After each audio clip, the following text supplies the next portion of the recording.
Today, I want to talk about creating a state of flow.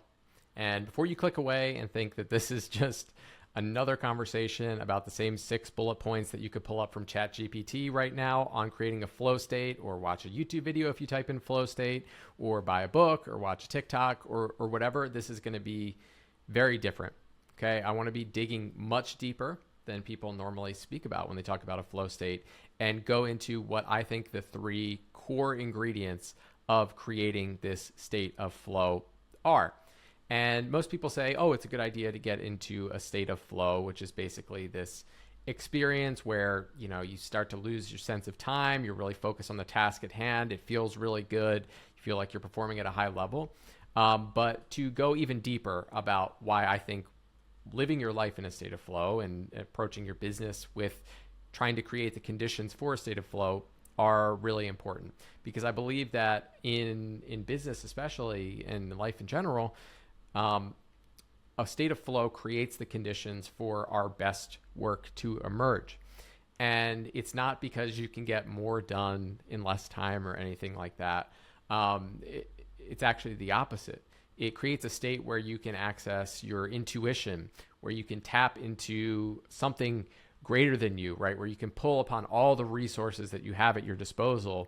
And most importantly, you can get out of your own way. I think the biggest power, in my opinion, for creating a state of flow and the value is that we are able to remove ourselves from the equation, remove our ego from the equation, remove our blocks, remove our fears, and just really dig into what we're doing. And there are many different types of things where you want to kind of create this state of flow in your business and work, right? If you're public speaking, if you're performing live, like let's say, you're an artist or a musician, when you're writing, when you're creating, when you're getting onto a sales call with another person, or if you're doing like a coaching call or a group call or something like that. These are all places where the work is best served to be done in a state of flow. So that's what I'm going to talk about today. There are 3 things that I believe create the conditions and intentions necessary for a true state of flow that is beyond just like the productivity hacker version. And those 3 things are preparation, ritual, and abandonment. And this is all stuff that's been coalescing and kind of congealing for me over the last week. And it started when I was looking at this video that I've looked at before, but I revisited it because I sent it to someone. And I think that this will set the intent for the rest of this and for this conversation to emerge. So it may be no surprise to you, if you've been paying attention to what I'm up to and what I'm into, that I am a huge Phish fan. Okay, they are definitely my favorite band at the moment. Over the last 2 years, I've seen them live 13 times. In April, I was at the Sphere for all 4 nights. I'm all in on Phish for a wide variety of reasons, which I will not be getting into right now, but go down the rabbit hole. I'm sure you can hear me talk about it more somewhere. So anyway, the reason that this idea of creating a state, a life and a work practice in flow came from this interview that I saw with Trey Anastasio. So Trey is Phish's guitarist. They've been playing together for 40 years. And one of the crazy things about the band is they have actually never repeated a set list before. So this video was just a 2-minute clip on YouTube. Maybe I'll link to it. And they're asking Trey, so you've never repeated a set list ever. How do you actually go into a show where for the last 40 years you've never had the same set list? And it actually goes even deeper than just they've never repeated a set list. Phish actually doesn't have a set list when they walk on stage. Okay. And this is what creating a true flow state's all about. So I'll just walk you through Trey's process and then we can see how it connects to everything. At the beginning of the day, as they're going from one venue to another, maybe on a tour bus, someone on his team will print out a list for him with 100 songs on it. And those are songs that maybe he prepared, typed into an email before, and he's got this piece of paper. Okay.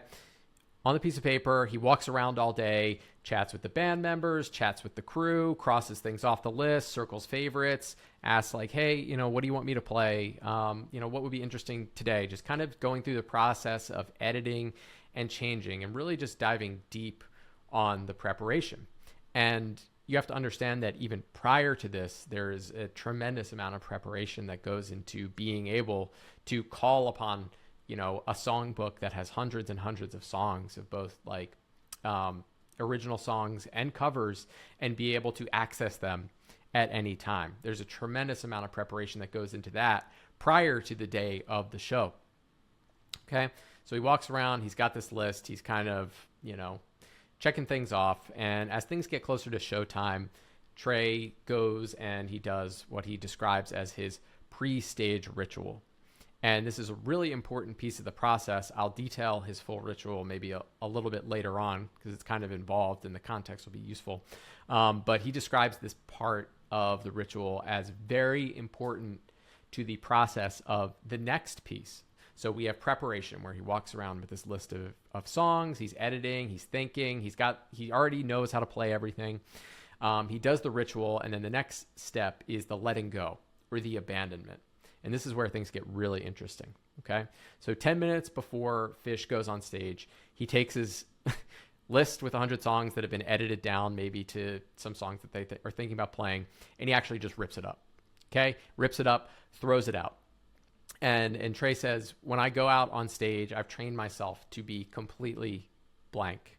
Okay. It says, until I step up, get up on the stage, pick up the guitar, look at the audience, and he's totally blank. He's got nothing. And then once he sees the audience, he knows exactly what to play. Okay.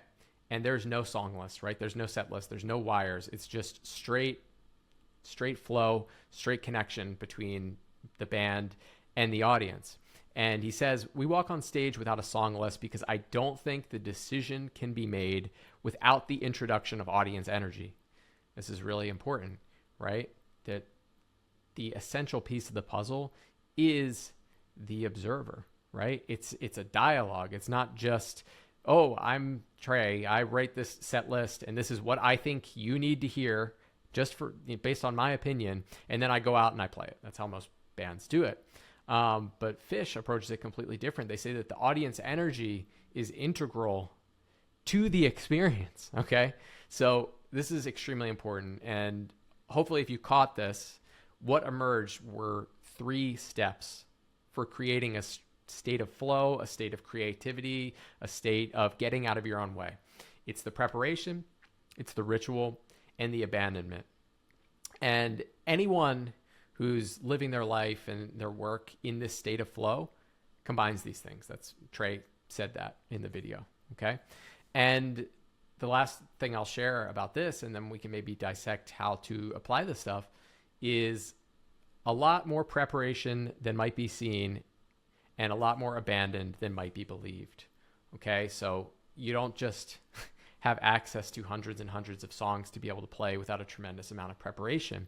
And at the same time, you don't have the ability to go on stage in front of, tens of thousands of people, completely blank, no typewriter, no wire, no set list, no preparation, and just say, when I get out there, I'll see it, unless you have this practice of abandonment. And I think the thing that connects everything is what happens in between, which is this ritual. All right. So we have our 3 ingredients. We have preparation, we have ritual, and we have abandonment.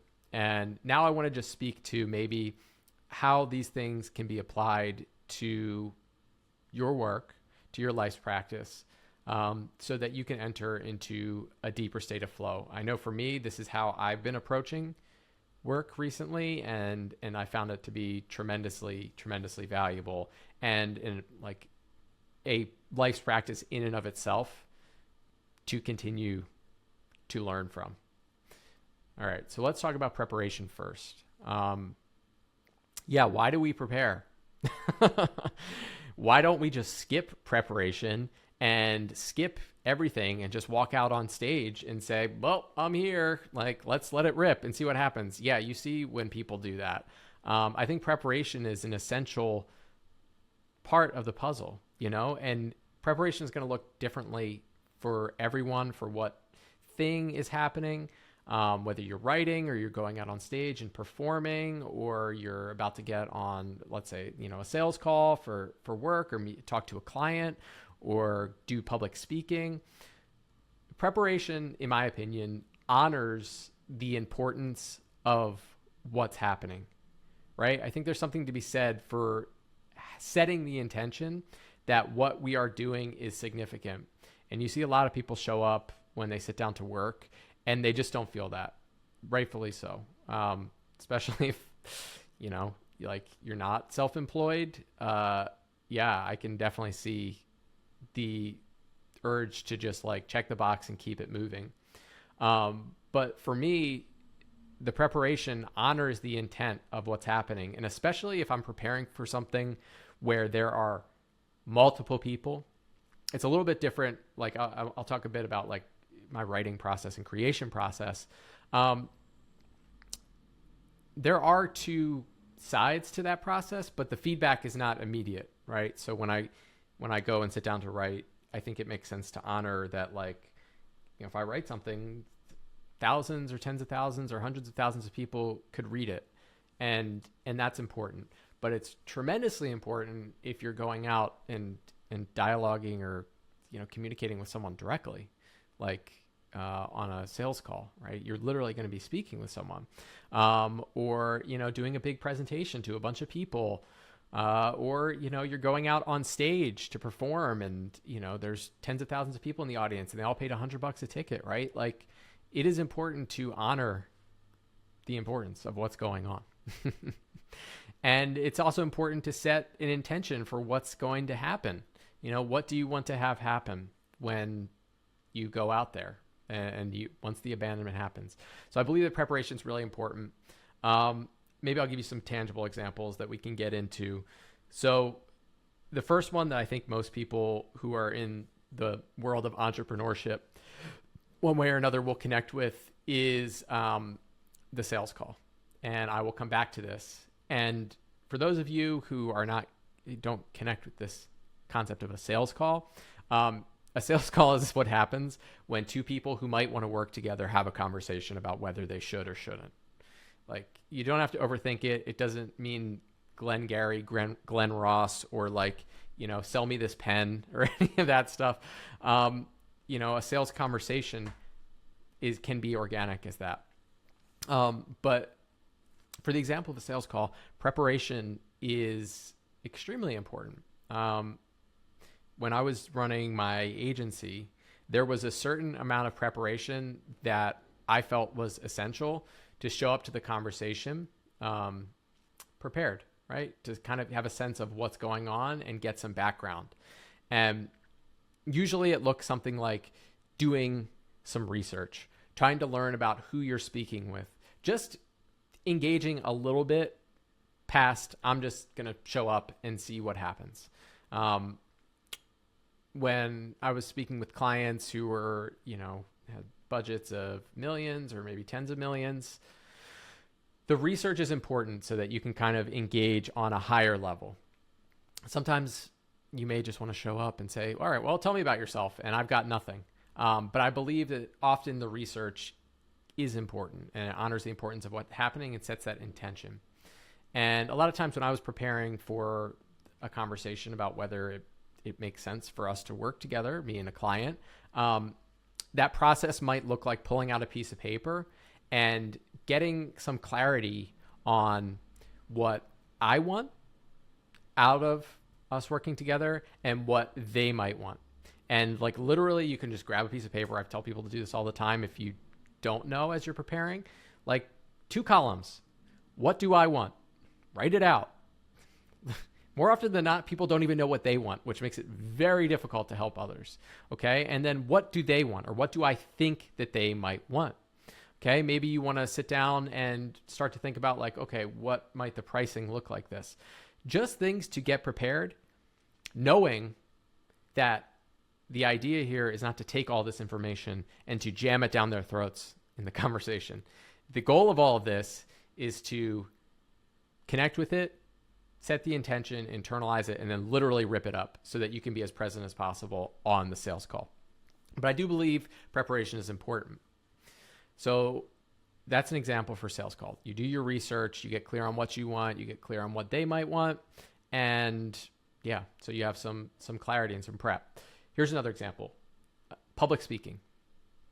The best way I can explain this is I'll just tell a story about one of my friends and mentors. His name's Blake LaGrange, and he did a pretty extensive, earlier this year, like 3-day workshop. And I asked him, like, he basically stood up in front of a group of like 30 people and spoke and shared for 3 days straight. And I was extremely curious about how he prepared for this. I was like, most people, when they do their preparation to speak publicly, it looks like, oh, well, I'm just going to make my presentation. And I'm creating the slides and then actually going up there and delivering the presentation is a one-sided experience. You know what I mean? Like you have your 30 slides and you go through them and everyone is just supposed to sit there and absorb. And there's not like a true dialogue and connection between the audience and the person that's speaking. And while I think that's fine, and sometimes that's just how it has to be done, I believe there's access to a lot more depth if you can approach your public speaking or how you interact with like groups of people in this manner. So the way that Blake explained it to me was preparing for this 3-day workshop. He spent maybe a week or so preparing. Okay. And that looked like spending a couple of days really just focused on gathering his thoughts. So spending some days reading, spending some days thinking, deciding what he wants to share about, walking around, working on topics, thinking about his clients, thinking about the connection. What's the intention behind all this? What do people need to hear? So that when the day comes, he can rip all of that up and go out and just share. And when he did that, the first question that he asked was, what does everyone want to talk about? Okay. So rather than creating a very, very limited engagement, which is, this is my presentation and you're going to listen to it and I'm just the speaker and you're the passive audience, it creates a true conversation between the two. And I think that exchange of energy is like just much higher level and creates much better outcomes. Because what if Blake decided, oh, I'm going to make this presentation on this topic, and he didn't ask, what do people want to hear? What do you want to talk about? And it turns out no one cared. That's how you end up like reflecting on, I don't know, a conference or a speaker and being like, yeah, I don't know what that guy was talking about. Like, right. It's a very self-centered way to approach what is a two-sided exchange of information. So that's another example of preparation. Okay. This idea of thinking about it, setting your intention, thinking about like reading, deciding, and then being willing to let that go at the very end. Last example is if you're kind of a creative person, let's say you're an artist, a filmmaker, you're a writer. I believe that a process of preparation can be something like setting the intention, laying out all of your assets, laying out all your tools. Often it can be filling up your cup with inspiration. I was just reading the Rick Rubin Creative Act book. And I think he has a really interesting perspective on this, which is that he encourages people to seek out the great works, right? Because it heightens our sensitivity to greatness, basically. I was also watching if you've seen Jiro Dreams of Sushi, the documentary about the 3 Michelin star sushi restaurant in Japan. He says that I need to be eating better food than my customers so that I know what incredible food tastes like. So a big part of his practice is going out and experiencing incredible food so that he can bring that to his customers. It's the same idea, right? This preparation could look like getting some inspiration, experiencing greatness so that you have a heightened sensitivity to it. Or maybe it looks like creating an outline or a plan or like generally how you want to approach things. Like, Trey, he doesn't not walk around all day with a list of 100 songs and just says, oh, whatever, like there is the preparation that goes into it. And there is an idea of what potentially might want to be shared. But at the very end, it's ripped up and the audience energy is what is the final piece of the puzzle. Okay. So that's preparation. Like I said, 3 parts to creating a state of flow. Second part I'm going to talk about is ritual. And why do we need a ritual? I think all 3 of these pieces are really important and they all fit. And I'm trying to give examples of what happens if you skip one of them, and like before I was saying, okay, well, if you skip preparation and you just do ritual and abandonment, it's probably not going to go well because you will not have filled up your cup and you will not have thought about it and created the right intention and had the prep work to be able to show up and do the abandonment. Okay. But I think ritual is also really important to create the state for abandonment to take place, to put us in the right state physically, mentally, spiritually, if that's your thing, and get into the zone to enter a state of flow. And everyone's going to have their own ritual for getting into the right headspace. And I think that this is really important. The ritual is not about, oh, therefore I should copy someone else's ritual. And that's just how you do it. It is incredibly unique to you.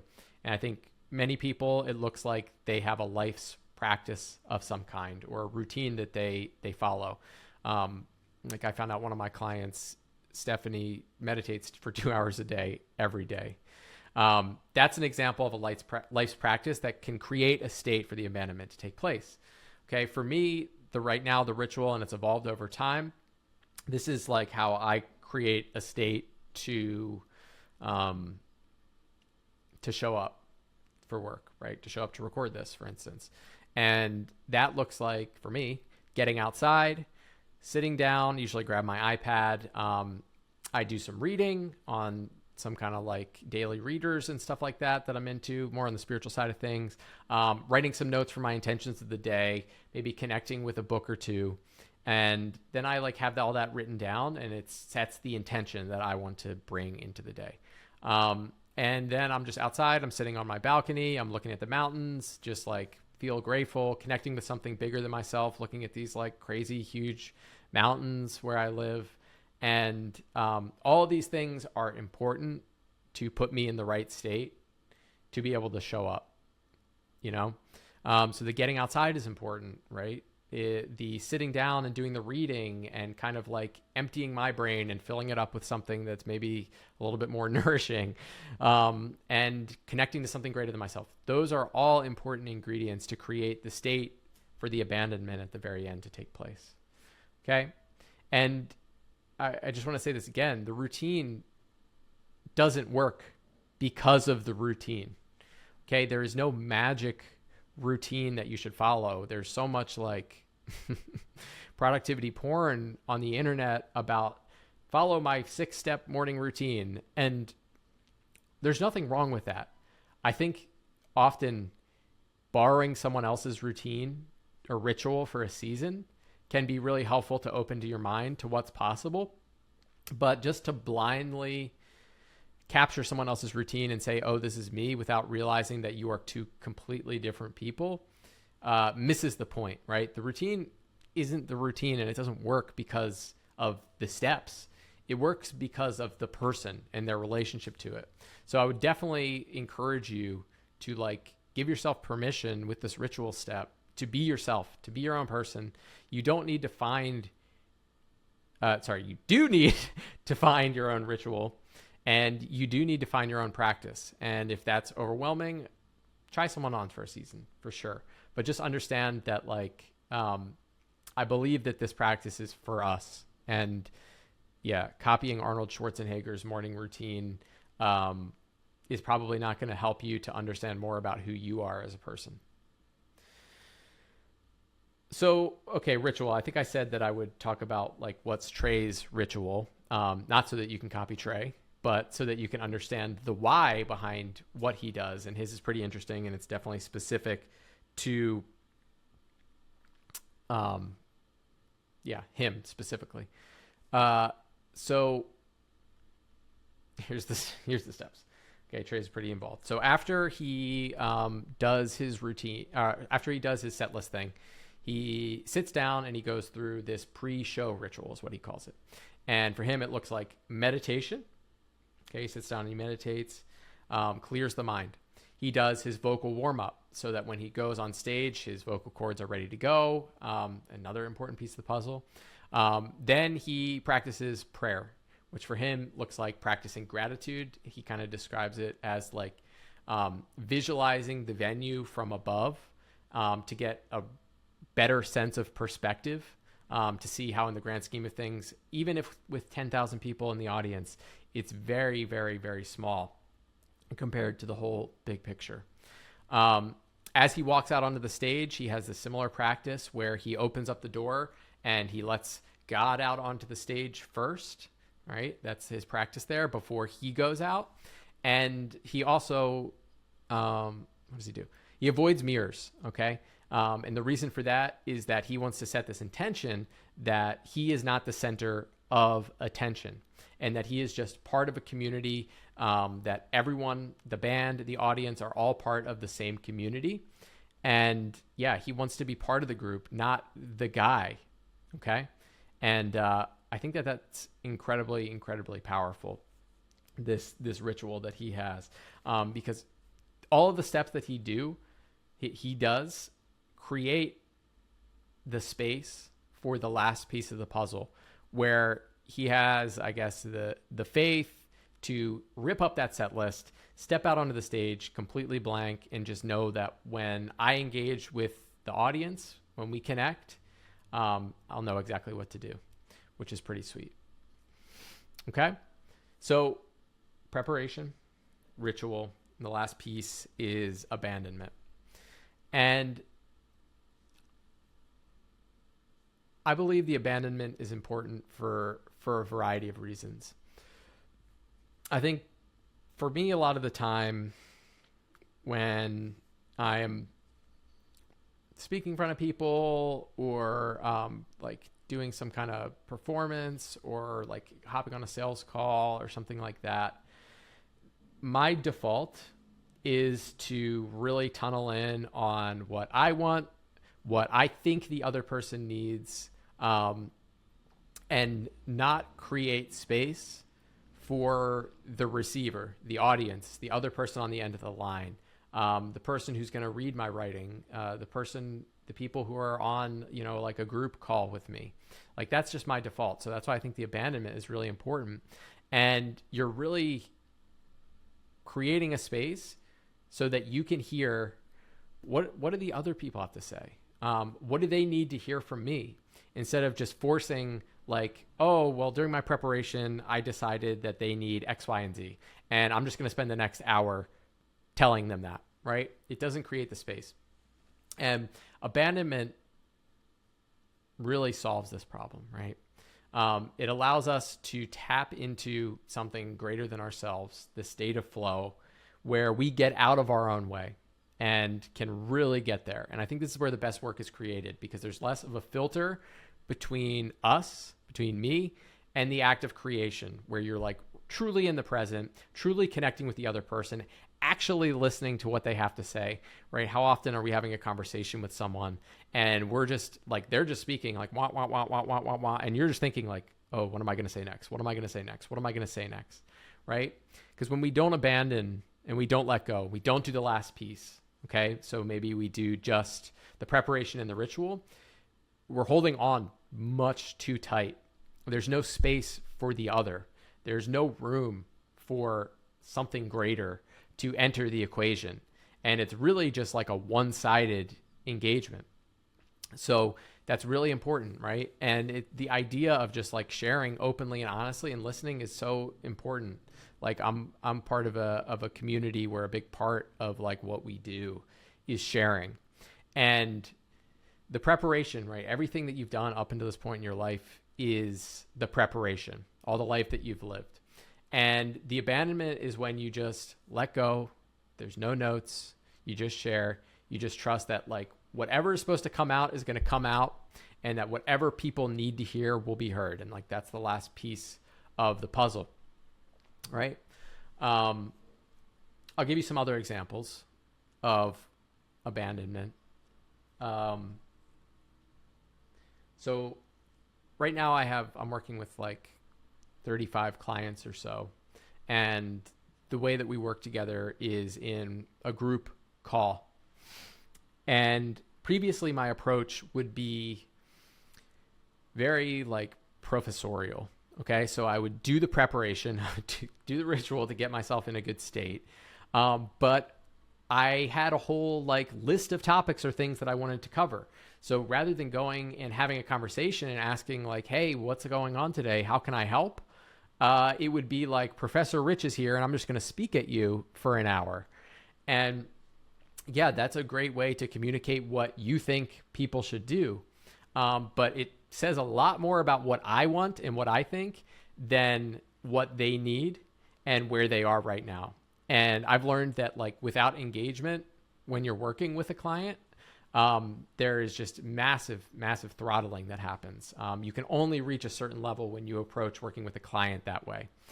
And I notice many people do this, and it comes from this, like from a place of fear and worry that like, if I don't have my presentation ready, I won't be able to control what happens, right? And when you've got your slide deck up there and you've got your notes prepared and you're like, this is what we're going to talk about, and bop, bop, bop, bop, bop.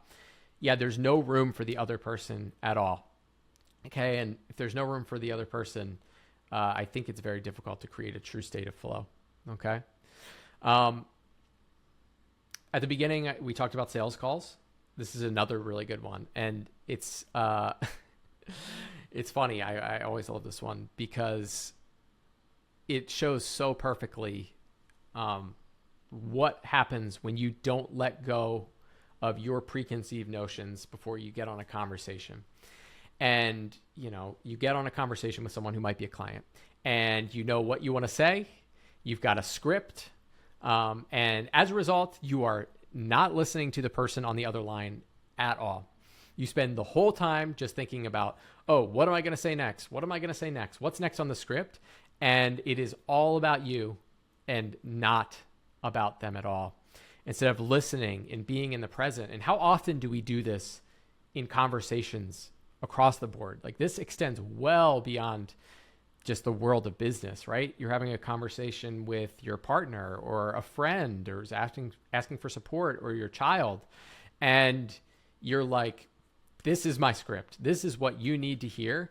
And there is no listening, right? There's no active listening, and you're missing the entire point of the conversation because it's an exchange between two people, as opposed to it just being all about you and nothing about them. I'll share this story, which I think my buddy Alex will not care if I share, but it's such a perfect example of this. And yeah, it comes from, he was reviewing a sales call recording that he did with a client. And it fell into this idea of like, there was no abandonment. It was scripted and, you know, just what do I need to say next? What do I need to say next? What do I need to say next? Zero listening at all. And gets to the point where, like, I don't know, the person on the other line says something like, you know, my dog just died. And he responds with, so what do you know about WordPress? Right? Is the most like tone deaf, no connection, no listening at all. He probably didn't even realize that it happened until after he watched the replay and saw that that happened. Because when we're so like obsessed with what we need to do and what we need to say and what our agenda is, you miss that completely. Okay. So yeah, don't ask them, so what do you know about WordPress? Yeah, I love that story. Another example, I've been reading this book. I want to say it's called Uncommon Hospitality. If it's not, it's something with hospitality and a word that starts with U. And the author talks about how he used to approach interviews. And before, he said, you know, when I was younger, I took a lot of pride in coming up with interview questions.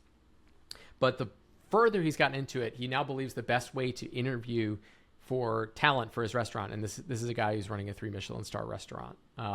This is the top of the top of the top. He says, I now believe the best interview technique is no technique at all. Very interesting. Compare that to something like how tech startups often approach interviews with people, right? It's not really a dialogue. It's just like, oh, question. Do this quiz, like fill out this brain teaser puzzle, all the stuff that's extremely one-sided. And it really sets up, interestingly, now that I think about it, the dynamic for that person's role in the organization right off the front, which is that we will tell you the questions and you just speak, right? There's not a conversation that happens back and forth. Whereas here in this 3-star Michelin restaurant, they are setting the intent early that it is a partnership and it's a collaboration between the employer and the employee. Yeah, and he says that like the best interview technique is no technique at all. You simply have enough of a conversation that you can get to know the person a little bit. Do they seem curious and passionate about what they're trying to build? Do they have integrity? Are they someone I can respect? Is this someone I can imagine myself and my team happily spending a lot of time with? Right? Very, very different than, so what do you know about WordPress? Yeah, so that is what's at stake if we don't approach our work with the abandonment as the final piece of the puzzle, is it becomes all about us as opposed to a collaboration and a connection between us and the other side, whether it's the audience or the person on the other end of the line or the person who reads our writing or, views our art or whatever it is. So I believe that this idea of preparation, ritual, and abandonment creates the state for the best work. And this is the work that goes beyond just, your day-to-day productivity hacks. This is the work that creates like true, real value that is based on something much deeper than your standard business playbook. Because we're able to tap into something more important, which is our intuition. We're able to get out of our own way to really just dig deeper. And as a result, you end up building a business that is based on just a lot more leverage and a lot more deep wisdom and insights. If you run your business without the state of flow and without creating the condition for these types of conversations to emerge, it will always feel stunted. It will always feel like there's a ceiling to how deep you can go and to how much value that you can create. And as a result, how much you can charge, whether your clients perceive it that way. It's super, super important. So I believe that the more that we can tap into preparation, the more we can tap into ritual and abandonment and show up for our life and our work this way, everything just gets better. So I think I'll leave it at that. I hope that this was helpful. Preparation, ritual, and abandonment. 3 conditions and intentions for creating a state of flow. And I'll catch you all next time.